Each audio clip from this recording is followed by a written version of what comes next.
Durumumuz şu anda yani durum iyi durumdu ama araç mesela buradan gidiyor oradan boş geliyor. Araçlar gelmiyor. Zarardır yani. Mazot da 30 liraya çıktı. Biraz sıkıntı var.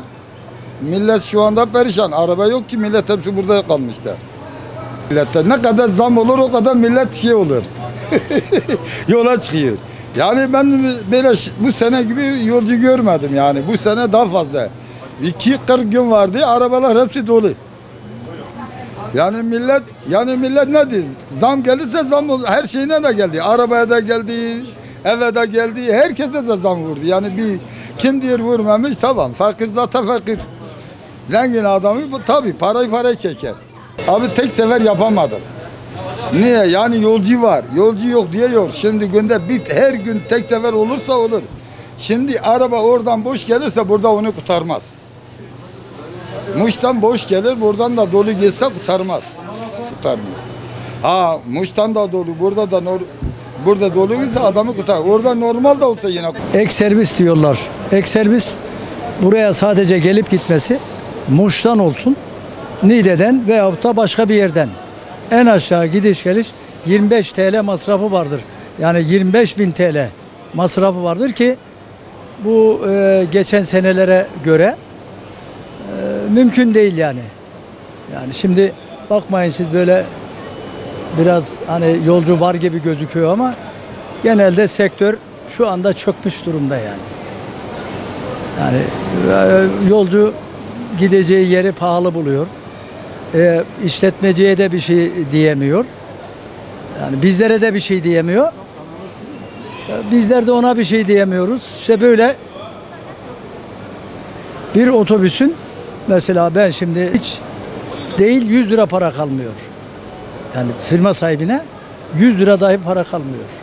Hepsi mazot, şoför masrafı, araba işte aksesuar masrafları. Hep. Mesela bizim arabamız demin söyledim 14.000 lira masrafı var.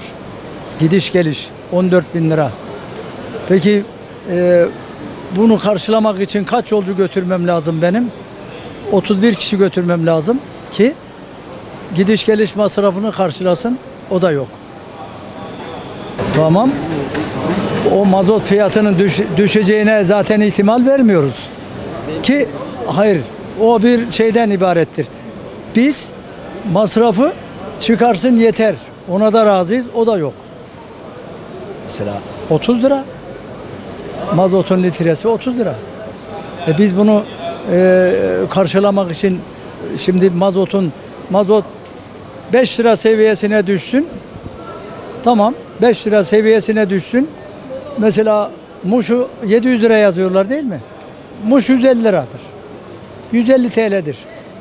Ama biz şimdi buna hiç imkan vermediğimiz için bu böyle gider 30 lirada kalsa keşke. Ama zannetmem 40'ı da bulur. Tabii. Vergi indirimi falan kurtarmaz bizi. Hayır. Az mı ya? Bir haftadır yoğunluk var. Arabaları yetiştiremiyoruz. Yani arabalar hep dolu. Yalnız kalanlar oluyor. Ek arabalar yapmamız gerekiyor. Yasaklandı yapamıyoruz. Etkisi olmaz mı ya? Şimdi yani bayram tatili nedeniyle bir de şeyler de uzun. Tatil de uzun. 9 güne çıkarıldı. Onun için yoğunluk çok. Ama araba yetiştiremiyoruz yani. Ama araba sıkıntısı çekiyoruz yani. Başka bir şey yok. Gayet güzel gidiyor. İşler de var. Biraz da vatandaş pahalılıktan bahsediyor. Biletler müthiş bir zam geldi. Yani pahalılıktan yakınıyor yani. Tabii. Mazot, benzin olsun. Yani arabacı da zarar ediyor. Biz konuştuğumuz zaman dinletemiyoruz. Yani halk o kadar perişan yani. Onu yapmıyorlar. Yapsalar yansır. Bizim en büyük şeyimiz enflasyonu düşürmek. Zammı yapmasın, enflasyonu düşür. Genelde ağır ve pahalı bayramlar olduğundan dolayı seyahatler biraz daha kısıtlı. Bir de şu son zamanlarda petrolün yükselmesiyle birlikte bizim de biletlerimizin az da olsa bir nebze yükselmesinin sonucunda insanların seyahatleri biraz daha kısıtlanmış durumda. Ancak biz Türkiye'nin ve en iyi kesmeye hitap eden bir firma olduğumuz için tabii ki bize talep edilen biletlere mutlaka karşılık vereceğiz ve ilave servislerimiz olacaktır. Şu anda ana servislerimiz dolu. Fakat talep geldikçe biz bu sıraların ve servislerin sayısını çoğaltacağız ki o kapasitede sahip bir firmayız. Ve seyahat bitimlerini son güne veriyorlar. Son güne bekletiyorlar. Bizim ricamız şudur.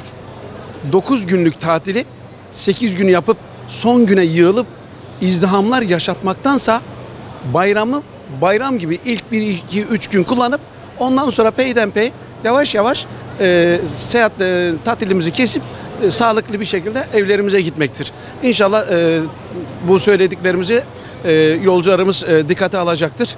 Ve şunu söylüyorum, özellikle korsanlar bu zamanlarda çok piyasaya çıkıyorlar. Sektörümüz burada çok büyük zarar görür. Neden? Otogara daha değişik bir şekilde bakarlar. O yüzden bildikleri firmadan, bildikleri yol